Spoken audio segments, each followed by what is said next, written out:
Hello mga mi! So marami nga nagtatanong sa inyo kung papaano nga pala ako nakakapagpadala ng regalo sa India. At syempre, dahil hindi naman tayo madamot sa information, ay sasabihin ko nga sa inyo. Sharing is caring, ganun. So habang pinapakinggan nyo nga ito, panoorin nyo na lang din yung quick movie date namin ni Abby.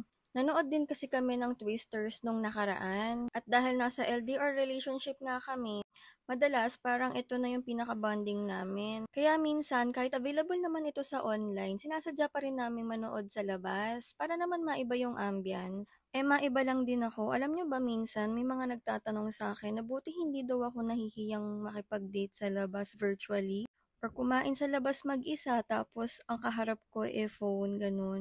Sa totoo lang naman mga mi, simula nung nagkaroon ako ng foreigner na partner, lahat ito first time ko lang din nagawa, no? Kasi kapag ikaw ay nasa isang LDR relationship, lalo na't wala din naman sa Pinas yung partner mo, gagawa at gagawa talaga kayo ng way para, alam mo yon, parang magkaroon man lang ng kulay yung relationship nyo.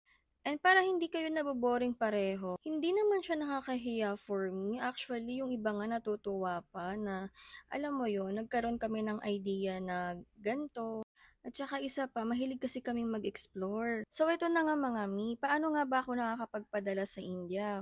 Alam ko nasagot ko na to sa ibang video ko, pero syempre dahil madami pa rin nagtatanong sa akin, i-share ko na dito. Ang pinakauna ko nga palang na-share sa inyo is yung FNP. Since ito nga yung una kong na-try na website, pero aside dito, marami talagang websites na pwede mong pagpilian. Madami kayong pwedeng pagpilian doon like cakes, flowers, personalized items, or ibang mga pang-surprise ganun. May iba rin nga na nagtatanong kung saan ko din nabili yung headphone ni Abby. So, ito nga pala yung website nila, yung Headphone Zone.